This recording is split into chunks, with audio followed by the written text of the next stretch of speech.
pis su atıklarının tamamı yıllarca Van Gölü'ne akıtılmış. Şimdi bunlar dip çamur dedikleri şey aslında Van'ın yıllarca biriktirdiği bu kirliliktir. İleri biyolojik arıtmanın olduğu yerdeyiz. İleri biyolojik arıtmada çıkıp Van Gölü'ne akıtılan saniyede 1800 litre bölü saniyenin olduğu alandayız.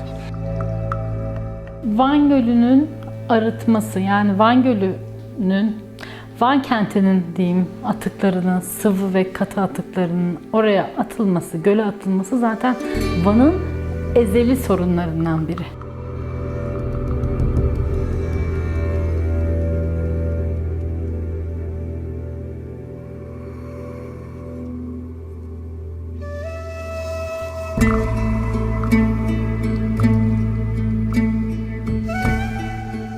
Bulunduğumuz yer Tuşba ilçesi, İskele Mahallesi, İleri Biyolojik Arıtmanın olduğu yerdeyiz.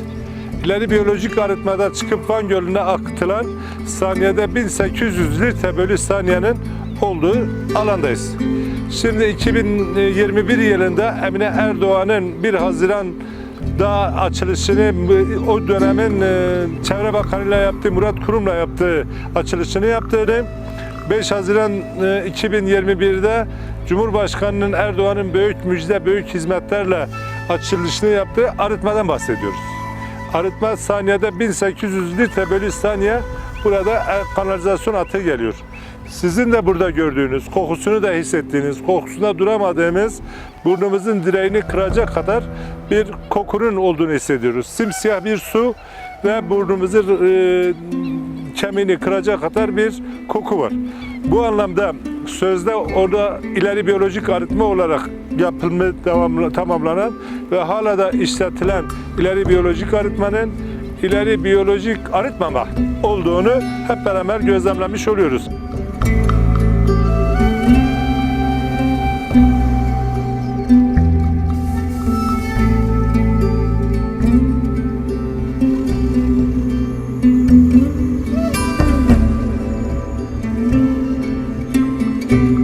Bakıyorsunuz bizim evimizde elimizi yıkadığımızda, etraf temizlediğimizde ve bütün temiz ve pis su atıklarının tamamı yıllarca Van Gölü'ne akıtılmış.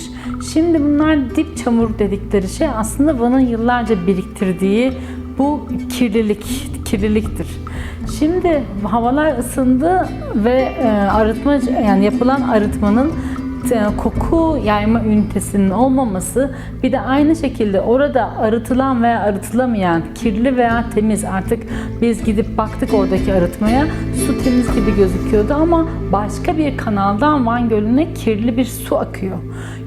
O akan kirli su tabii ki Van Gölü'nü dolduruyor ve Van Gölü'nün kendi öz suyundan ve yağmur sulardan biriken sular dışında kentin atığı, bir tek de Van'ın değil bu arada, Van'ın çevresindeki bütün ilçe ve diğer illerin, Van Gölü'nün yanındaki en büyük bu biyolojik arıtma maalesef Vaski daha önce yapıyordu. Şimdi özel sektöre verildi ama bunun yaydığı koku ve pislik kenti çok kötü, olumsuz yönde etkiliyor. Turizmden tutun da orada yaşam alanına kadar. Aslında arıtmanın içerisindeki bu arıtılan su aslında Van'ın tarlalarına ve de tarımına verilmesi lazımken Van Gölü'ne akıtılıyor.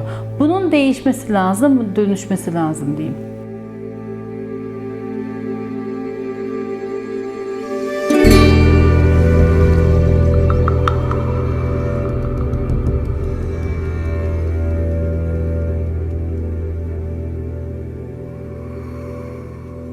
Biz Çevder olarak her 15 günde 20 günde bu çekimleri yapıyoruz. Maalesef bir ilerleme yok. Bu şekildeki saniyede 1800 litre kanalizasyonun Van Denizi'ne akıtıldığını görüyoruz. Bir tek bu mu? Van Denizi'nin etrafında 1.200.000 insan yaşamaktadır. Bu 1.200.000 insanın dolayısız şekilde bütün kanalizasyonları ve evsel atıkları Van Denizi'ne akıtılmaktadır.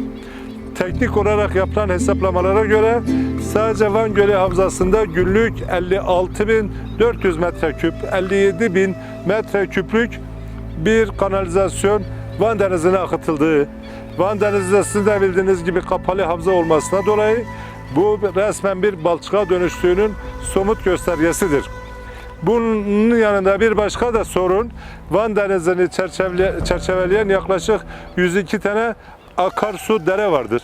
Bu derelerin, akarsunun önemli bir kısmı yerleşim alanlarının içine geçiyor.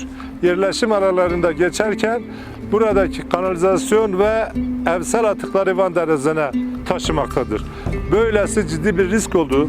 Doğanın bize bahşettiği bu olağanüstü güzelliği her gün kirletildiği, her gün öldüğüne şahitlik yapmaktayız. Bu anlamda işte doğanın bize bu bahşettiği bu olağanüstü güzellik her gün yok oluyor, her gün balçığa dönüşüyor. Yetkililer, ilgililer de bu konuda ilgisiz ve duyarsızdır.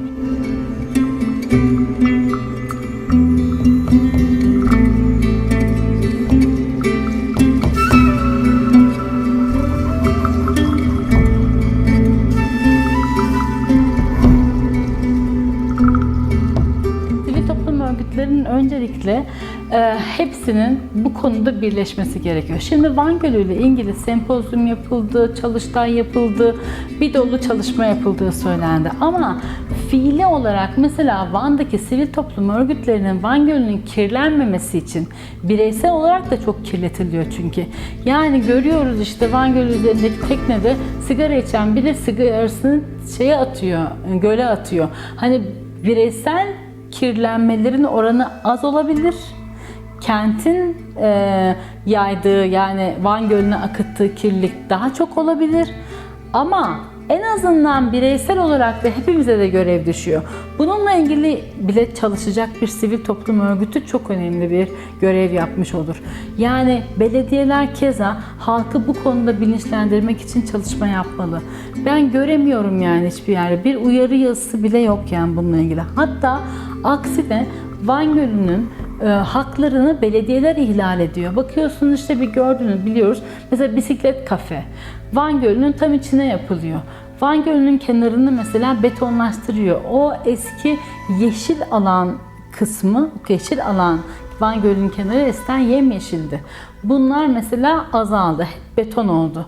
Bakıyorsunuz kamu kurumları Van Gölü'ndeki kıyıların tamamını işgal etmiş. Gidip bakıyorsunuz mesela Gebze Su Sporları Kulübü'nün oraya içeriden bariz bir şekilde köpüklü bir borudan su nereye akıyor? Van Gölü'ne akıyor.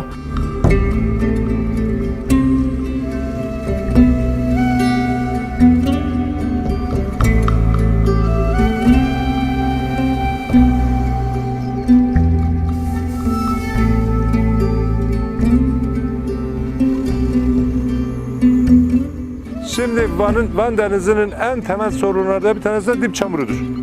Dip çamuru temizlenmesi elzemdir, çok hayatidir. İşte mesela sular çekilmiş, şu aralar komple dip çamurudur. Üstüne bastığımızda çıplak gözle de görülüyor. Resmen insan dışkısının olduğu bir kitle oluşmuş. Şimdi sahilden su çekildiğinde dolayı yaklaşık 500 metrelik bir mesafe var. Oysa dip çamuru temizliği yapılırken sahilde 150 metre derinliğinde dip çamuru ekskavatörlerle alınıp hemen burada yanımızdaki denize sıfır olan noktaya dökülüyor. Bu dip çamuru temizlemek değil, bu ilkelliktir, bu rant amaçlıdır ve algı amaçlıdır. Bakın biz dip çamuru temizledik demektir.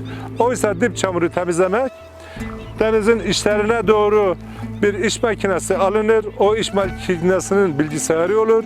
Yanında da bir tekne olur. O tekneler orada alınıp oraya tekneye yerleştirilir ve bertaraf edilmesi gerekiyor. Böylesi yapılması gerekirken bu şekilde algı yapılarak bu duruma getirdik.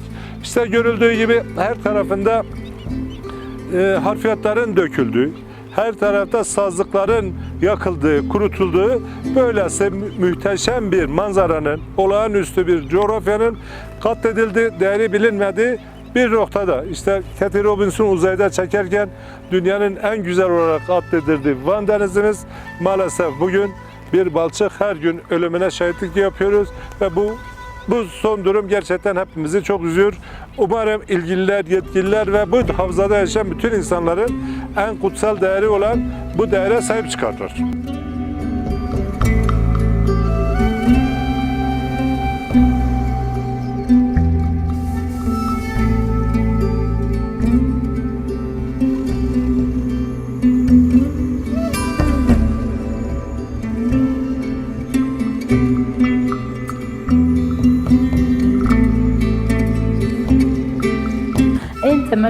budur. Bu konuda örgütlenmeliyiz, bu konuda birlikte hareket etmeliyiz, bu konuda ortaklaşmalıyız ve de Van Gölü'nün kurtarılması için çok şey yapmalıyız. Mesela çok eskiden Prestij gazetesinde Van Gölü ölüyor diye bir Van Gölü canavarı karikatürü vardı.